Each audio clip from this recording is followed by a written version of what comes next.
నేను బతికున్నంత కాలం సినిమా ఇండస్ట్రీలోనే ఉండదలుచుకున్నాను, నేను చచ్చిపోయే వరకు కూడా నటించాలనుకుంటున్నాను అని ఆయన చెప్పిన మాట నాకు 100% నచ్చిందండి.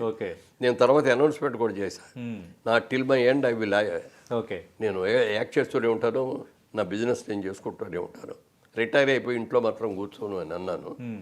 కానీ వాళ్ళు అనుకోకుండా కొంచెం ఇంట్లోనే కూర్చున్నట్టుగా ఉంది.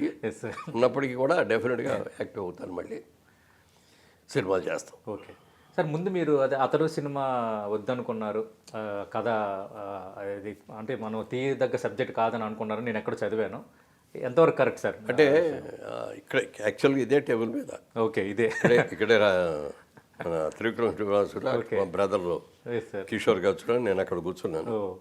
కథ అంతా చెప్పారండి, 3 గంటల సేపు చెప్పారు.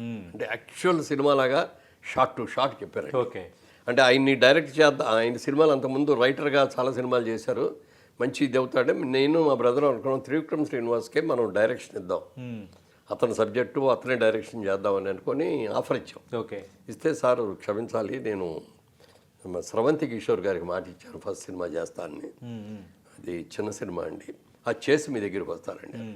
సరే ఓకే అండి అన్న. వచ్చిన తర్వాత చెప్పారు కథ, చాలా చాలా అంటే చాలా బాగుంది కథలో. నాకు చివరికి వచ్చే ఒక అనుమానం ఏంటంటే హీరోలో బిగినింగ్ కొంచెం నెగిటివ్ క్యారెక్టర్ లాగా ఉంటుంది, అది ఆ నెగిటివ్ నాకు నచ్చలేదు. మనకంటే ఆ రోజుల్లో సినిమాలు అంటే దేవుడు అంటే కృష్ణుడు లాగానో శ్రీరామచంద్రుడు లాగానో ఉండాలి తప్ప పాజిటివ్ వైబ్, ఒక నెగిటివ్ ఇది ఉండకూడదు అని అదొక్కటే నాకు ఇదిగా ఉందండి అన్న. అంటే వెంటనే మా బ్రదర్ కిషోర్ కానీ త్రివిక్రమ్ గారు చెప్పారు, సార్ మీరు ఇంటర్నేషనల్ సినిమాలు కూడా చూడండి, మీరు చెప్పినట్టుగా సర్వగుణ సంపన్నుడిలాగా హీరో ఉండాలని అనుకుంటే కుదరదు, ఇవాళ నెగిటివ్ ఇది కూడా ఉండాలి, ఆ నెగిటివ్ని పాజిటివ్ చేసుకుని ఎలా ఇది అయ్యారు అనేది వాళ్ళ ట్రెండ్ అండి అని చెప్తే ఓకే అండి అయితే అన్నాం, అంతే తప్ప అది నచ్చలేదని కానీ నేను అసంతృప్తిగా చేయటం కానీ కాదు. ఓకే.